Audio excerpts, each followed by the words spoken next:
Sing and rejoice, sing and rejoice. Let all things living now sing and rejoice, sing and rejoice, sing and rejoice.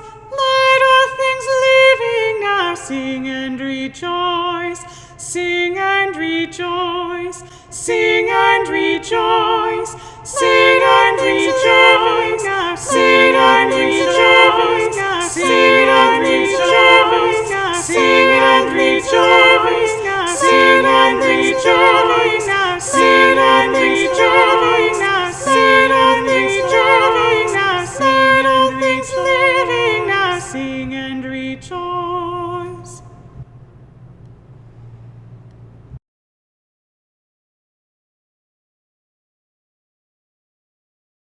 Good morning, everyone. My name is Mary, and I'm delighted to be your worship associate this morning. We acknowledge that our FirstU campus is located on traditional, unsurrendered, and unceded Algonquin and Anishinaabe territory, and that the work of reconciliation is a responsibility of our congregation and of all Canadians. Our goal is to educate ourselves and all who have ears to hear, to be of service to those who are at risk, and to advocate for justice. With current COVID restrictions, we are bringing you Sunday services again from home. Thank you for welcoming us into your home. Do take care and take advantage of online opportunities at FirstU to stay in touch during this time. If you are new to FirstU and would like to learn more about us, please contact us through our email at welcome@firstunitarianottawa.ca. Following our service at 11:30 a.m., please join us as well for our virtual hospitality hour. You will find the Zoom link on our website at www.firstunitarianottawa.ca or in our weekly email newsletter, the EUU. As we won't be seeing each other in person, it is more important than ever to sign up to receive the EUU, our weekly email newsletter, check our Facebook page and our web page for notices and updates. Our online calendar is as full as ever, albeit much of it virtually. And now, some special announcements from the Environmental Action Group at FirstU. This week's Enviro Action. Next Wednesday, September 8 at 6 o'clock p.m., we are co-sponsoring an environmental debate with Ecology Ottawa. Here is your chance to ask local candidates where they stand on a variety of issues for which we've been advocating. This could include national concerns, for example, how and how quickly parties would decrease Canada's emissions or the subsidizing of the fossil fuel industry. Also, local or provincial concerns over which the feds may have influence, like nuclear waste management on the Ottawa River, or the removal of old-growth trees and parkland at the proposed and disputed site of the new Civic Hospital campus at the experimental farm. See the EUU or the Climate Confrontation page for links to the meeting and background articles. And talking about elections, don't forget our Enviro advocacy. Sign petitions and support organizations calling for a designated leaders debate on the climate emergency. Allow Canadians to evaluate how well those seeking national leadership understand the severity of this crisis and how they plan to deal with it. See the EUU or Climate Confrontation page for links and for a list of the many upcoming environmental events. Whatever your heritage, whatever your faith, whomever you love and however you identify, today you are a part of our spiritual community. Welcome.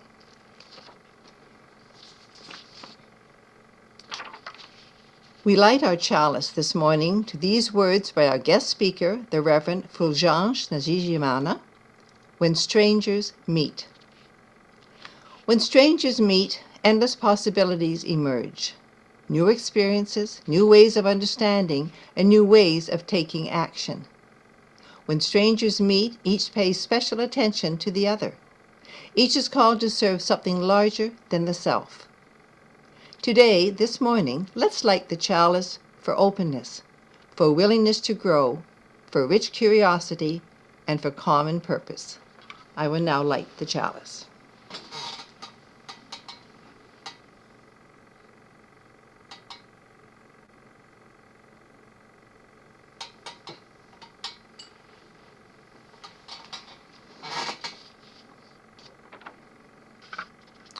Our chalice is lit. Now let us sing our chalice lighting song.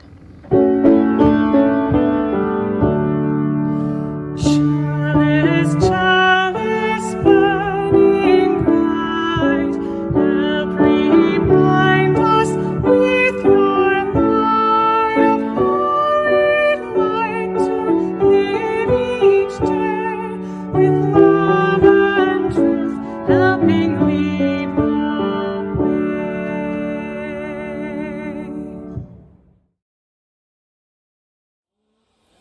My name is Reverend Ellen Bell. I am the spiritual care visitor for this congregation. This is the time in the service when we invite people to send in their personal joys and concerns. We do these by dropping pebbles into water and allowing the ripples to take these messages out to the universe, where people can either celebrate or commiserate. We have a stone of concern this morning from Andrew for his wife, Mary Ella, as she has undergone surgery recently.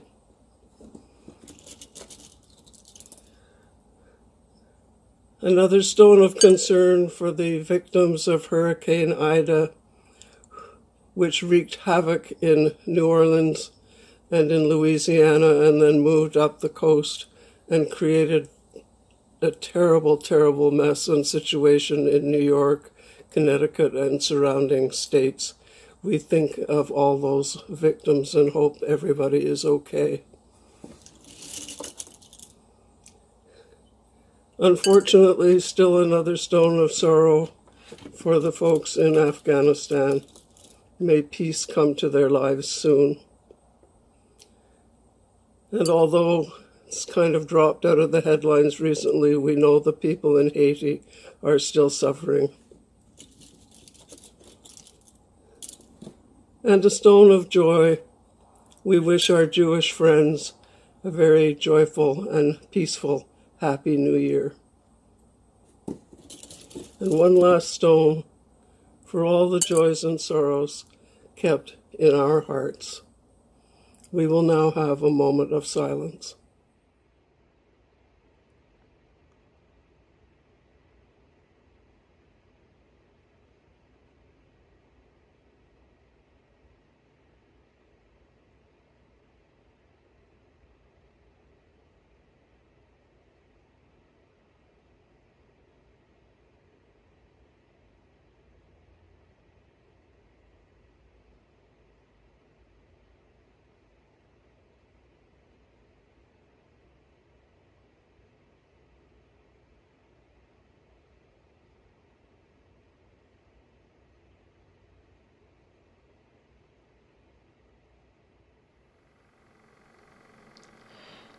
The reading is from the Reverend Dr. Rebecca Parker.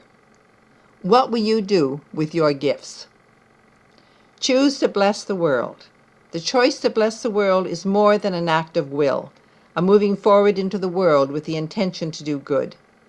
It is an act of recognition, a confession of surprise, a grateful acknowledgement that in the midst of a broken world, unspeakable beauty, grace, and mystery abide. There is an embrace of kindness that encompasses all life, even yours. Those who bless the world live their life as a gesture of thanks for this beauty. The choice to bless the world can take you into solitude to search for the sources of power and grace, native wisdom, healing, and liberation.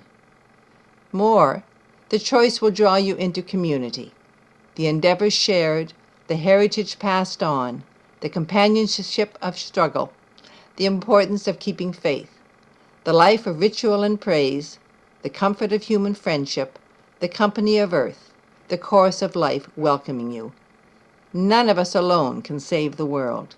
Together, that is another possibility, waiting.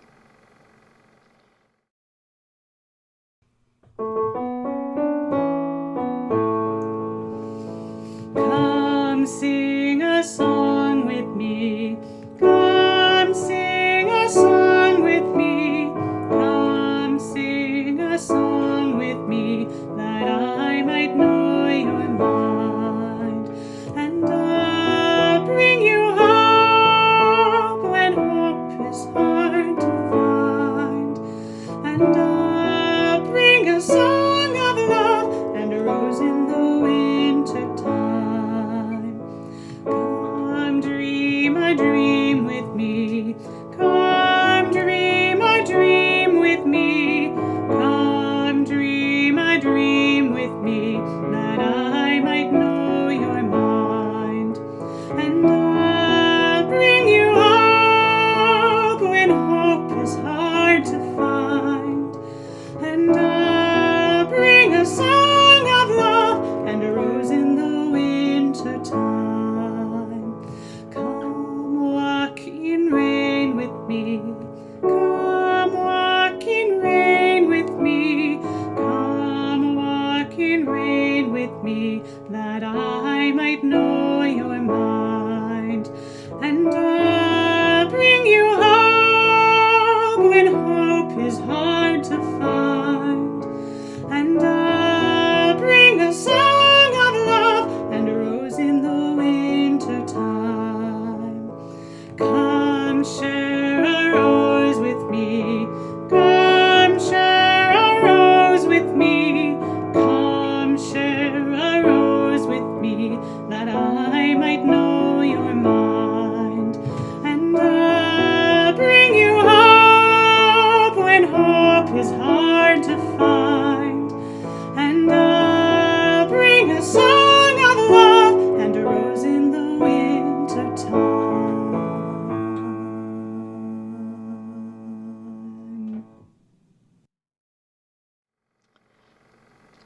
I take great pleasure in presenting to you our guest speaker for today, the Reverend Fulgence Ndagijimana. He has graciously suggested that we call him Reverend Fulgence. Reverend Fulgence came to Canada in 2016 after escaping Burundi. Reverend Fulgence was serving a Unitarian congregation in Bujumbura, and in 2015 the congregation was attacked with grenades and bullets. A month later, he was kidnapped, tortured, and jailed, and was only lucky to be released after a strong pressure on the government by Unitarian Universalists around the world. When he left Burundi, many of the congregation members fled Burundi as well, and they all gathered in Rwanda. Reverend Fulgence stayed in Rwanda for 3 months, gathering emergency support for the refugees. While in Canada, he continued to gather support for refugees who have now grown from the initial church members and friends of the church to many other refugees. To facilitate the work in Rwanda, a Canadian charity was set up, Flaming Chalice International. And this charity supports education and small business projects as well as emergency situations. He sees his ministry that of providing hope when hope is hard to find. Reverend Fulgence Ndagijimana also serves la Communauté sans frontières Unitarian Universaliste, which is a global online community en français. I now present to you the Reverend Fulgence. The recent images of scared and desperate Afghan people trying to find a way to leave their country reminded all of us that we live in a world that is broken and in need of healing. The images are also a cry of hope, a strong desire to shape another reality. It is also a call to action for a better world, a hopeful one. For me, those events reminded me of my own story. On November 26, 2015, I was released from jail and told to be available for further questions. I knew right away that there was a window of opportunity that I did not want to squander. Arrangements were made for me to leave the country as soon as possible. The next morning, we woke up early a friend of mine had to drop me at the border. I was accompanied by another person. My born-again friends prayed and sang for most of the 2.5 journey to the border. I listened, but not really. My mind was elsewhere. As the car moved forward, it was as if something was getting out of me. Every inch we moved forward, it was as if something was getting out of me. I was going farther away from my country, my family, my friends, and the congregation I served.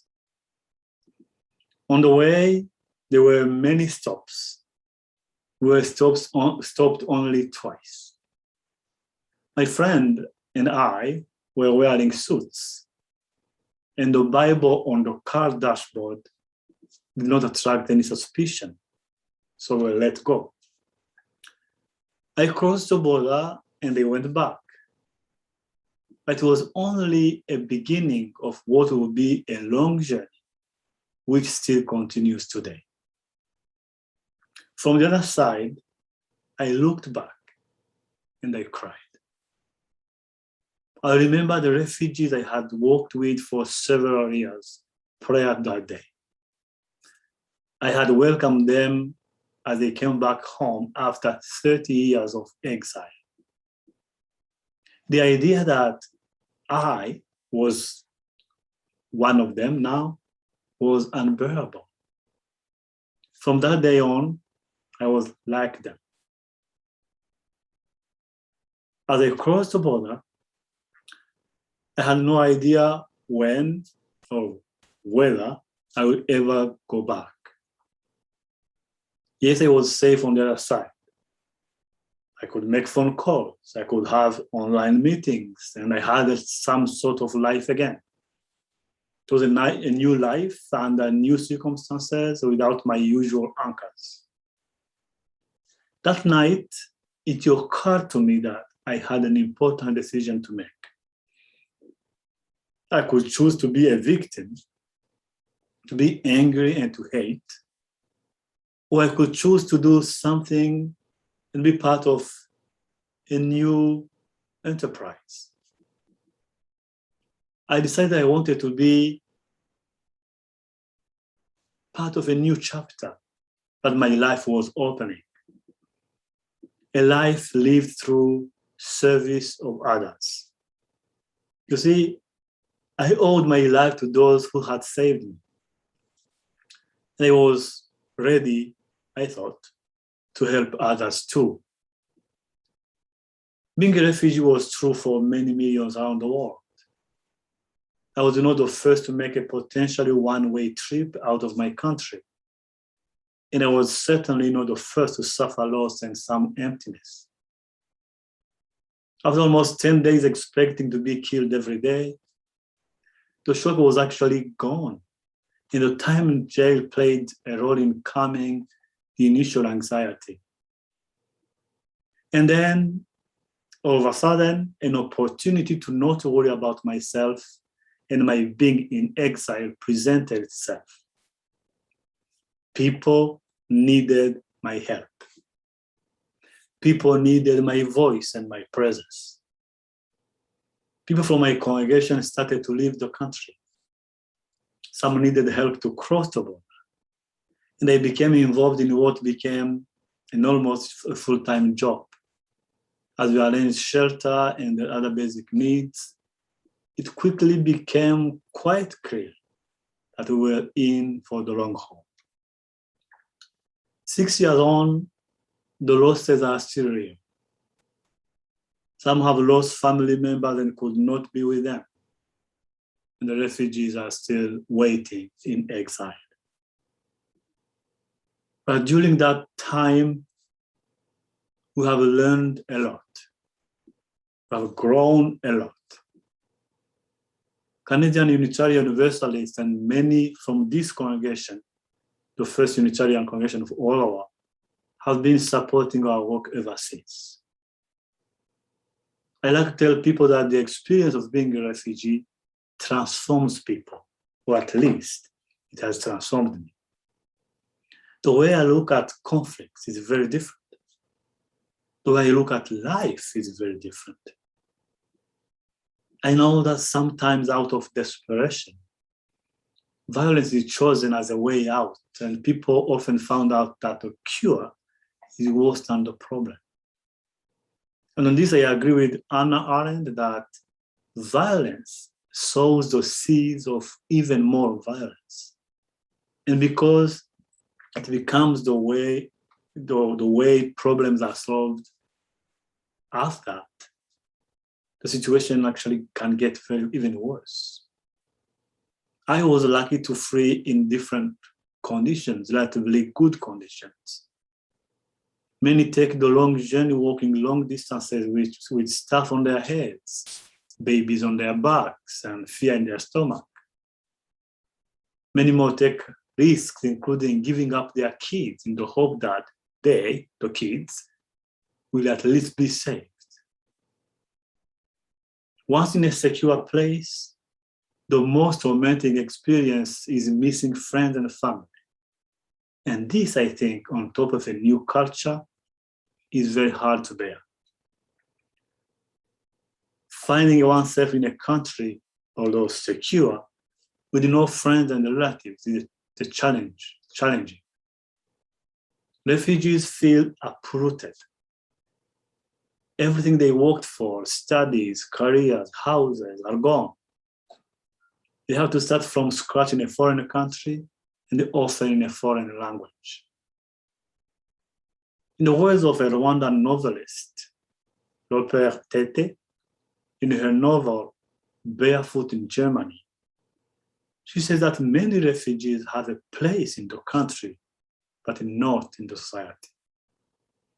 She's talking about the challenging situation of integration and finding a place in the new environment. Sometimes it takes a generation for people to feel at home. After 3 months in Rwanda, living with refugees, welcoming new ones and helping them to find shelter, I decided to come to Canada. People were concerned, and I felt guilty to just pack and go and leave everyone else behind because I could. But I remember the story that I have been told many times, that Saint Dominic, the founder of the Roman Catholic Order, Dominican friars, was surrounded by novices on his deathbed. Novices were very sad that he was dying, and he said to have told them that he would actually be useful to them gone than physically present. I felt the same when I was leaving the refugees in Rwanda. With the changing situation and the violence being entrenched in Burundi, I would probably be more useful to refugees in Canada than being with them in Rwanda. And I promised that I would tell their stories to the world, that I will amplify their voice. I did, and I keep doing it. During that time, we got support from many different organizations and individuals for refugee living conditions. For all those years, refugees have had what they need. It is essentially a love miracle. To paraphrase a line from the book of Deuteronomy in the Hebrew Bible, chapter 8, verse 4, despite all the challenges, their clothes do not wear out, and their feet do not swell. You can say the same thing of the Burundian refugees who never felt abandoned a single day. For the last 6 years, they went to school, and some have finished university. Some have come to Canada through the sponsorship program, and others are in the pipeline. Others some have started some small businesses. Some have formed families. And before COVID, only a small group of them needed regular support. So during these trying times, none of the people under our care missed a meal. All this work is done through Flaming Chalice International, an organization whose idea was born in prison and endeavors to help people in transition as they work towards autonomy. Flaming Chalice International works to provide hope to refugees in East Africa through various forms of support. In Burundi, the work focuses on the work with the two Unitarian churches as they keep the fire of Unitarianism alive and burning. Burundi Unitarians do not all flee. In fact, they have never missed a Sunday service for the last 6 years, including the Sunday when their minister was in prison. Unitarians have regularly gathered for peace and justice, but also to offer an oasis of peace as a community, as a space. Strangely enough, this was a time of growth and renewal. Many new members joined the congregation, and the second congregation was born in the eastern part of Burundi, at the border near Burundi and Tanzania. Over time, the work of Flaming Chalice International has gone beyond the refugees to explicitly support Unitarians in Burundi through community projects and social justice initiatives, such as reusable menstruation kits, a community center that supports women and youth. The metrics of success for any charity work is people's lives changed.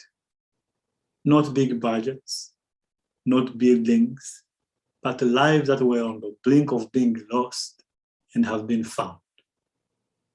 That is our goal. And with the help of many Unitarian Universalists around the world, we have touched and changed lives, one person, one community at a time. Our task is really to give hope when hope is hard to find. And to give hope when hope is hard to find is what living our values in the world is all about. I am, and I know many of you also have been tempted, especially these days, to despair when we think about challenges that the world is faced with today. Violence and poverty that disrupt people's lives, including millions of refugees. Political, economic, and cultural imperialism that cause so much harm. The climate emergency that is unfolding before our eyes and all its consequences, and many other problems. They may be big or small, but they all are daunting. They all call all of us to respond with determination, love, and more importantly, hope. For me, hope was the last thing that was left when everything else was lost. But it also ended up being the foundation for something new and beautiful. The work becomes a symbol of love, of sacrifice, a sign of promise for a better life. It becomes a light when people are experiencing darkness.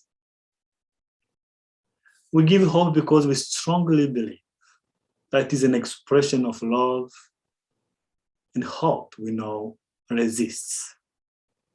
Hope refuses to give up. Hope resists because it is the promise of a world that awaits to be created, shaped. It's flowers that needed to be handed. It's beauty that needs to be seen. Hope is wrapped in a hand that touches us, in a word that encourages us. And if hope was not an expression of love, why would people bother? Why would people take risks? We all remain hopeful out of the conviction and the belief that we are shaping another reality. We hope because we do not want to settle for the status quo. And hope is really an expression of our collective aspirations. We are constantly called to roll up our sleeves and resist the things that diminish people's dignity and prevent them from having basic needs and from essentially flourishing. When hope is hard to find, we are overwhelmed by negativity and despair. But we also remember that hope keeps us going. And hope wins. Hope wins when a desperate refugee gets to safety. When a hungry person is fed. It is a win for hope. It is a win for love. It's a strong reminder that we are not working in vain. And I think one of the elements of human growth is to realize that we are part of something bigger than ourselves. We are part of a community. I realize that the power that I have when I go beyond myself and believe in the potential of the collective we. Every time that happens, we celebrate love expressed through hope, through our collective aspirations. And we want to go further than where we are because we know with others, it is possible. If I do not get there, it's okay. Others will. Giving hope is also not to be attached to outcomes. It is our conviction that we are doing the right thing. We are doing what aligns with our worldviews, what aligns with the people we want to be in the world and the role we want to play in it. When our goal is to do the right thing, even when the right thing is the hard thing, we keep looking for signs and for tools of hope. In other words, for people with the hope mindset, we live as if there is no alternative to hope. We must hope. It has happened to me many times that a hungry refugee came to me for help and I could not help. But that was not the end of the story. I kept going with a strong awareness of the task ahead. It actually kept the restlessness in me alive so that I fight the temptation of complacency. It keeps me awake to the reality that more needs to be done. Whether it is the refugee work or the work to provide water to communities and other daunting tasks like the climate emergency, Unitarian Universalists as a faith community have been very actively engaged to build a world worthy of our values. Thousands of Unitarian Universalists pressured for my release. Thousands have kept our funding coming in to transform the lives of many. And I'm confident that Universalists will collectively keep saying to anyone who listens to never feel alone, that we are in this together. And when one hurts, we all do. I express my gratitude to this congregation for all the work to advance social justice issues here at home and abroad. May we all sow seeds of goodness, solidarity, and yes, the seeds of hope. Amen and blessed be.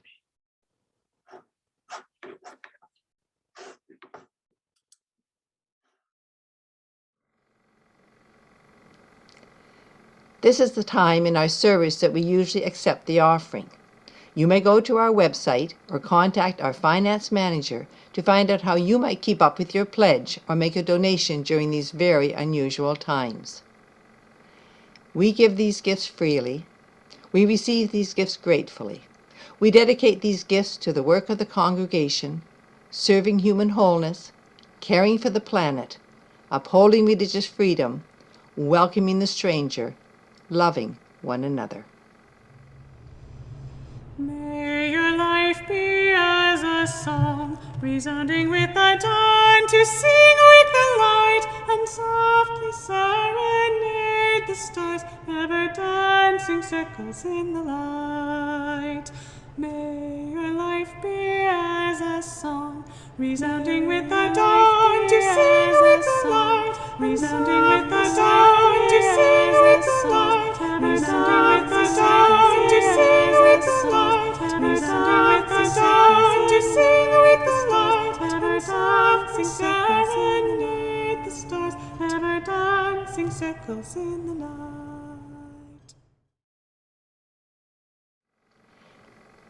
The closing words are from the Reverend Gary Kowalski. We give thanks for the blessings of world community as we share our common dream. Homes and schools where children thrive, neighborhoods that are safe and clean, a city rich in colors and cultures, an economy where no one is expendable, a beloved community where rich and poor alike have access to the opportunity for a dignified and productive life, where our deepest hope is to be of service to a hurting world. Enable us as we leave this place to carry forth this prayer into the coming week, turning our thoughts toward charity, our hearts toward justice, and our hands toward the work of peace. And I will now extinguish the chalice.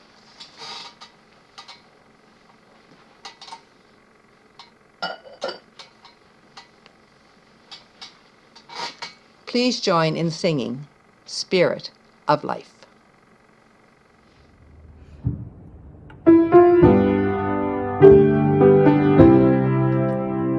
Spirit of life, come unto me. Sing in my heart all the stirrings of compassion. Blow in the wind, rise in the sea.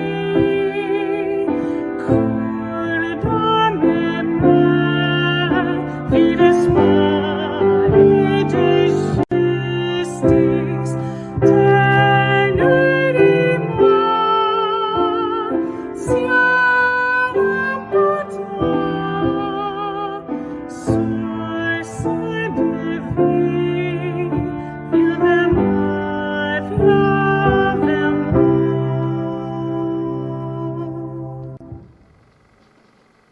Go in peace, go in love, go in joy, and may all be well.